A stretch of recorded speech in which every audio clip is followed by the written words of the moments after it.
across the country, people are demanding more extensive change, not just when it comes to policing, but in other areas of society. And certainly there is a lot of momentum, Vlad, in Washington, D.C. We saw the two police reform bills floated by both the Democrats and the Republicans.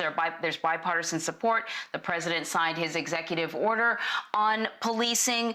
The question remains, can the federal government really be responsible for lasting change? So we want to bring in Dr. Danielle Allen.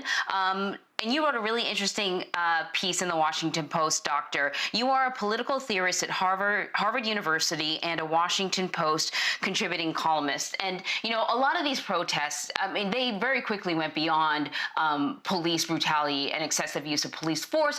And the conversation really is about inequality, the lack of equity in many areas. And all these protests come, you know, right after or in the midst of us learning about this coronavirus health crisis and how Black people and other minorities are finding themselves dying more often because of this crisis and because of the inequality in health, economic crisis. So I got to ask you, these are pretty major issues, and you sort of write that they have exposed the flaws in how our government operates.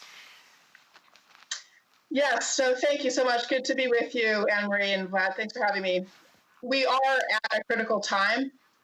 We are all seeing a crisis. The flashing red alerts have been with us for a while, though. It's not as if this is news. So we've watched a chain of deaths by police killing over the last decade. Really, the issue of violence and policing goes back further than that.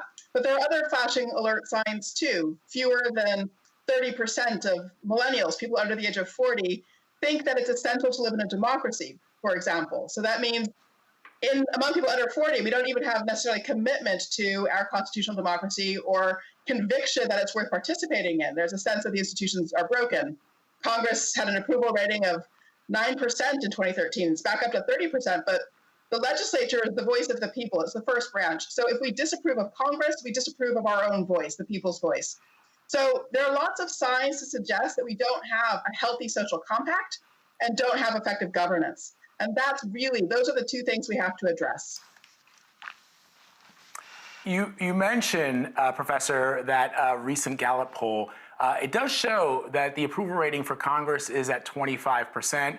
The last time that same survey recorded an approval rating higher than 40% was way back in 2005.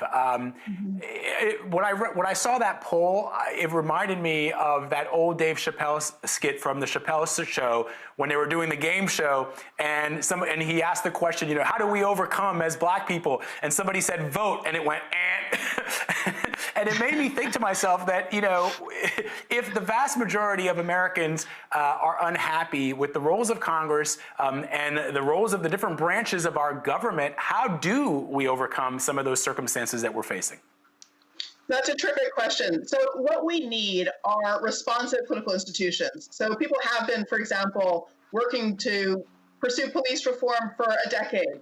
There has not been enough responsiveness. And one can go through the list of other issues where we experience non-responsive political institutions. So you need responsive political institutions, you need an empowered citizenry. You also need a civic culture that sustains and supports collaboration and participation and mutual commitment of all of us to constitutional democracy. You need a virtuous circle, in other words, linking our functional political institutions, civil society organizations, and that culture. So we actually have to change a bunch of things at once. It doesn't really make sense to say go out and vote if voting doesn't deliver anything. So we actually need improvements in our electoral system. We need to make voting easier. We also, I think, need things like ranked choice voting, which is when a voter gets to list their first choice, their second choice, their third choice. And then if their first choice person doesn't make it up into the top group, their vote rolls over to their second choice person.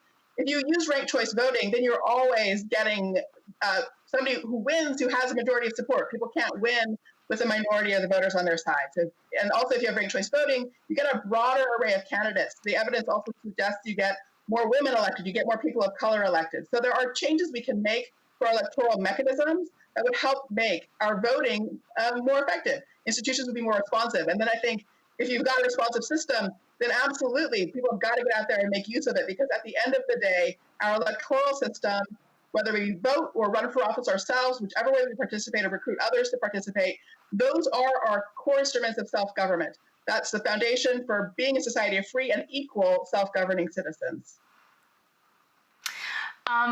Vlad and I have had this ongoing conversation over the last several weeks, and what the phrase that comes up a lot is, it just feels different right now.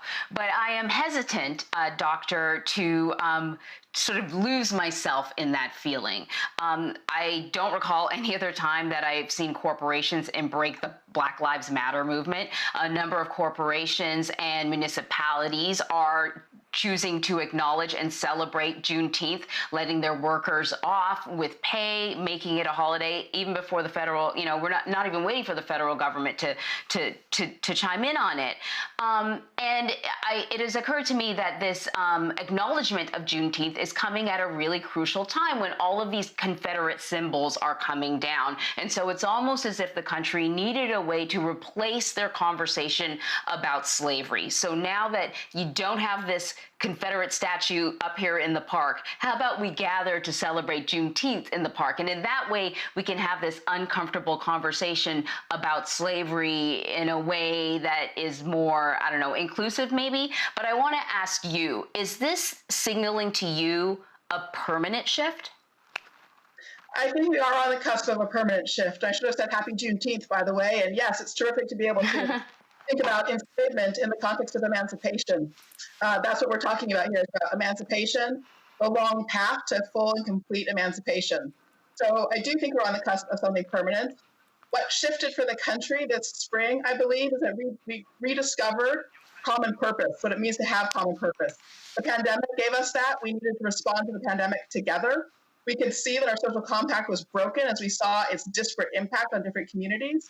And now with the protests against police brutality, we're seeing that parts of our community face an existential threat from the way in which violence unfolds in America. And we're recognizing that that's a problem for all of us. It's not just a problem for some. And in that recognition, those broad multiracial coalitions out there showing solidarity for the movement for Black lives, we have found common purpose. Finding common purpose is transformative. That's how I think we can know that this moment is different, is laying the foundation for a new phase in our national life.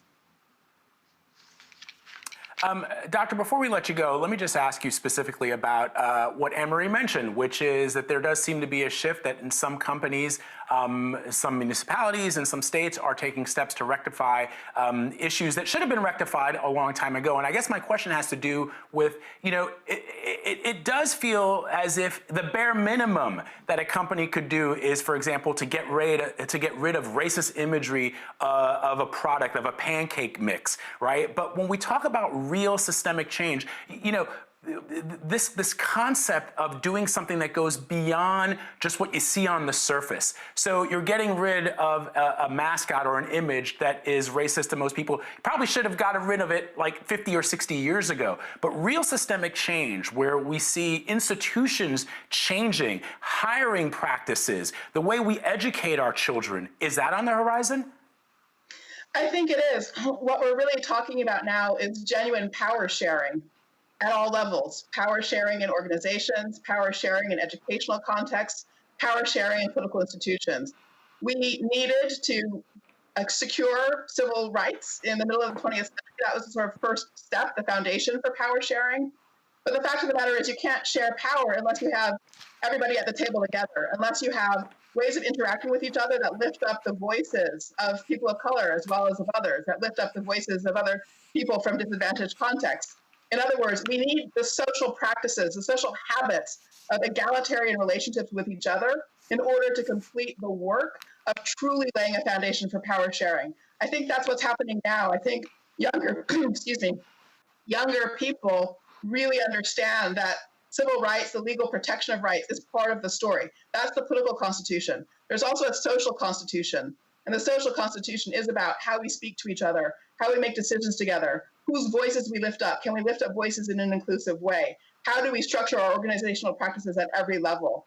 And that's what they're seeking. They're laying out a path for that. And I think it's a beautiful thing to watch. We are watching the final stage, I believe, truly of emancipation in this country. And it's a joyful thing. It's an exciting thing. And I'm so glad to see a broad swath of Americans embracing that project of common purpose. That's such an interesting way of giving me phrasing hope it, there. Doctor, because, when they talk about emancipation, it's just sort of a single date, but obviously Juneteenth is teaching us that it's not a date, it's an era. And the way you sort of redefined it, the era almost continues to today. And I think that's really fascinating. I know we're running out of time, but I wanted to say that. It does. It does. We're doing that work today. It is still with us, and we will be free. Dr. Allen, on this Juneteenth, thank you for sharing with us what is very much a hopeful message for us, certainly for me and Emery and our audience as well. Thank you very much. My pleasure. Thank you so much. Take good care.